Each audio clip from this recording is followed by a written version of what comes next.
Importancia de tomar un buen vino, cómo lo tiene que escoger. De eso vamos a hablar el día de hoy. Nos acompaña Teresa Hurtado y Nelly Pérez. Ellas son representantes de Diprisa. Bienvenidas. ¿Qué tal? ¿Cómo están? Bienvenidas. Un placer. Gracias. Feliz Día del Amor y la Amistad. Igualmente. Así es, feliz día. Y bueno, como Henry enfatizaba, si usted aprecia de un vino con su pareja, con quesitos, o como usted quiera, una buena carta también. Pero es importante saber, por ejemplo, cuáles son las copas estándar para la cata de vino.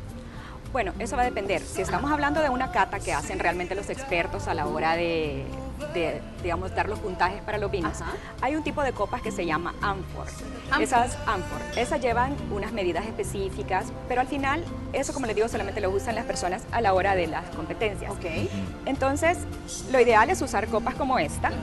Siempre lo importante es que tenga un tallo largo, que la parte de acá sea más gruesa y que la parte de arriba sea más cerrada. Ok. Eso lo que hace es que los aromas del vino se concentren dentro de la copa y no se salgan. Ay, qué interesante todo eso de las catas de vino. ¿Y qué significa que es una cata vertical? Bueno, una cata vertical es cuando nosotros elegimos un vino y se prueba en diferentes años diferentes. Por ejemplo, en este momento tenemos un casillero del Diablo Merlot. Esta es año 2015. Entonces podríamos hacer una cata vertical si tuviéramos el mismo casillero del Diablo Merlot en 2014, 2015 y pudiéramos tenerla 2016. Ah, Interesante. Mire, pero una vez escuché en una cata, no solo la vertical, sino la horizontal. ¿Qué es? Exactamente. Una cata horizontal es, se elige una misma añada y se prueban diferentes cepas de vinos. Muy interesante también. Miren, otra pregunta que se me viene a la mente, ¿a qué se debe una mayor viscosidad en los vinos? Es decir, porque de los vinos podemos apreciar diferentes características, pero si hablamos de viscosidad, ¿a qué se debe? Bueno, cuando hablamos de viscosidad nos referimos más que todo a la parte del cuerpo que tiene el vino. Esto lo determina finalmente el grado alcohólico.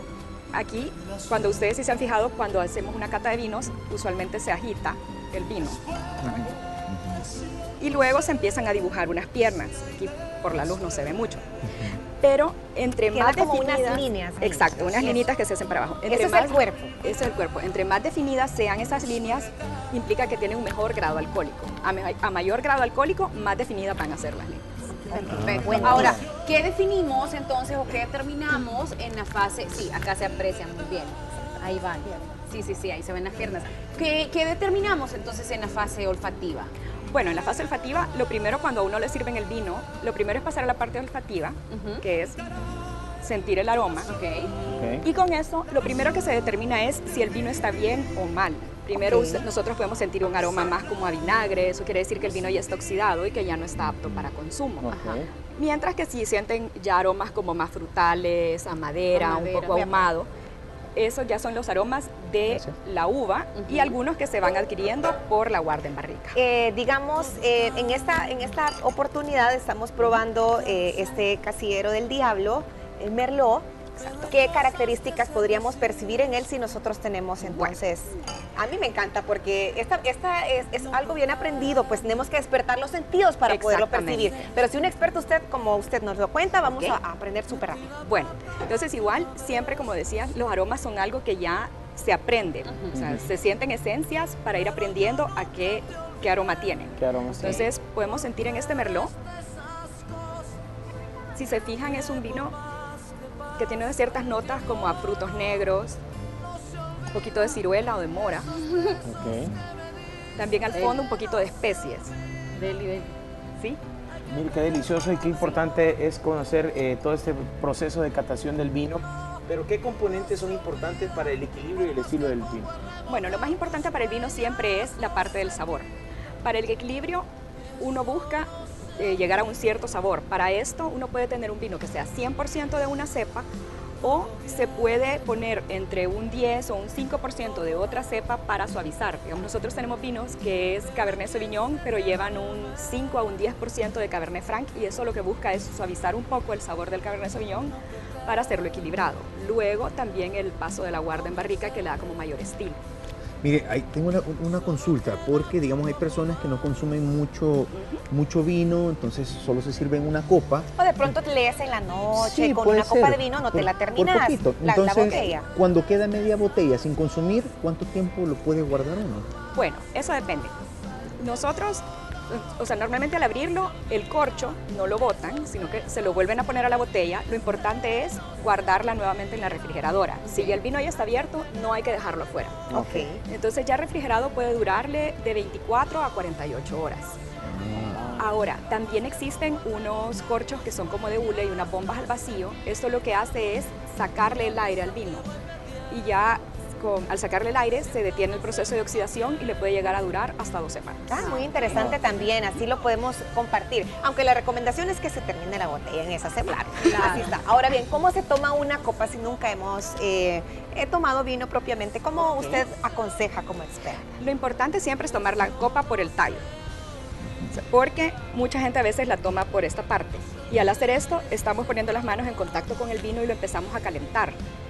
O sea, nuestra misma temperatura calienta el vino. Si se fijaron, cuando yo quité la mano, se empañó la copa.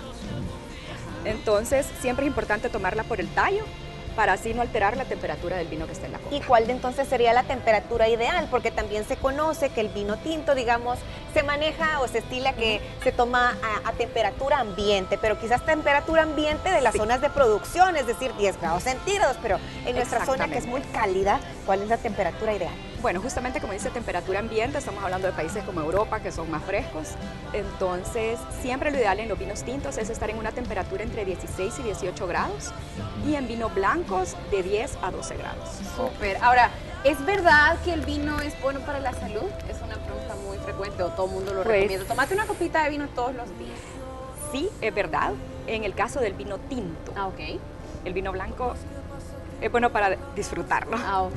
El vino tinto, en las pieles de las uvas viene esa sustancia, bueno, los famosos taninos, que tal vez algunos ya han oído hablar de ellos. Y en estos taninos también, aquí vienen unos polifenoles. Los polifenoles es una sustancia que le ayuda a regular el colesterol malo y a hacer más colesterol bueno. Por eso es que le dicen que el vino es bueno para el corazón.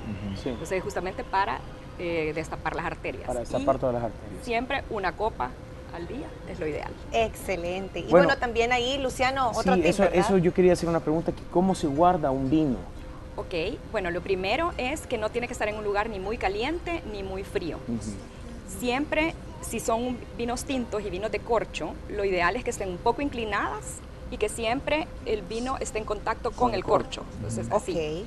Y de preferencia que no le dé la luz directa. Temperatura ambiente, porque también en el mercado también se conoce que hay como unos mini refrigeradorcitos, como uno puede colocar botellas para Si pueden tener una cava climatizada, es lo ideal, porque es así, tienen regulada la humedad, así como la temperatura. Miren, otro detalle importante es, digamos, vamos a comer, elegimos bien la comida, ¿sí? Pero ¿qué vino tiene que acompañar a cada comida? Porque siempre dicen, es fundamental la elección de un buen vino. ¿Cómo tiene que ser? Sí, el famoso maridaje. El famoso maridaje. Bueno, hay reglas estándar. Podemos hablar en reglas estándar que los vinos blancos acompañan mariscos, carnes blancas, y los vinos tintos son para carnes rojas.